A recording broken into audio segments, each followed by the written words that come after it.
I'm really interested in the relationship between philosophy and psychology. That's a kind of hot issue today, how we should take contemporary psychological research and incorporate it into philosophy to make philosophical claims. I think a lot of philosophers today overestimate the value of psychology for philosophy. And so being able to show how Kant had a quite elaborate empirical psychology, but then also how he was able to incorporate that into philosophy in a more nuanced way can sort of help set the stage for better philosophical discussions of the relationship between philosophy and psychology. One of the things Kant was most proud of in terms of his empirical psychology is that at the time that he was writing, most people thought that there was either one basic kind of mental state or two basic kinds of mental states. They either thought everything was cognition. So if you want something, it's because you think of it a certain way. That wanting something and thinking of it aren't fundamentally different. Wanting is just a kind of thinking about something. Or they thought that there were basically two, belief and desire. So you can have beliefs about things or you can have desires for things. And I think particularly the second is the most common way people think about human cognition today, that you have beliefs and desires, and that kind of makes up the sum of all of your mental states. And Kant thought, for empirical reasons, that we needed to add feeling as something that was distinct from both cognition and desire. And so that was something where he differed from his contemporaries and also differs from us today in ways that I think are philosophically interesting. Today, a lot of discussions of mental illness tilt towards the clinical or therapeutic or even like pharmacological kind of psychiatric approaches to mental illness.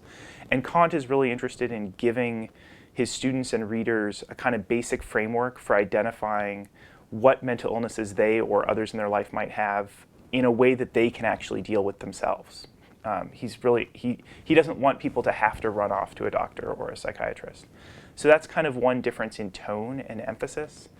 And then the details of Kant's mental illnesses are quite different from mental illnesses today. It'd be actually a massive project, but an interesting one, to try to look at each of his mental illnesses and get out the diagnostic and statistical manual and kind of see whether there's a correlate today.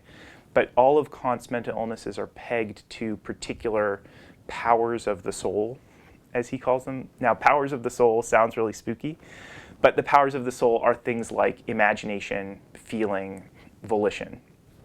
So it's not actually as kind of metaphysical as it sounds. But what that means is that he starts with a taxonomy of these different powers. And then for each of the powers, he thinks of the ways in which it can be either deficient, that we might lack it, or defective or disordered. So for one example, one of his powers is the power of judgment, which is the ability to see particulars and lump them under general concepts or general rules. And so somebody who's deficient in this, so an example of an application of this might be, you see a pigeon and you recognize that it's a pigeon. Okay, so you see something, you're able to bring it under a concept. And so if you're deficient, you might see a pigeon or see like a slightly larger than normal pigeon and just not be able to make the connection. Like you can see the thing, you can have the concept, but you can't put the thing under the concept. A disordered version would be where you make connections that aren't really there. So like you see an oil spill and you think of it as a pigeon because it reminds you of a pigeon that you saw when you were a kid. Or you're just kind of making connections that aren't real. And so there you sort of start with the basic nature of the power, and then he has a kind of systematic way for figuring out how you could identify mental illnesses in the context of what powers are supposed to do.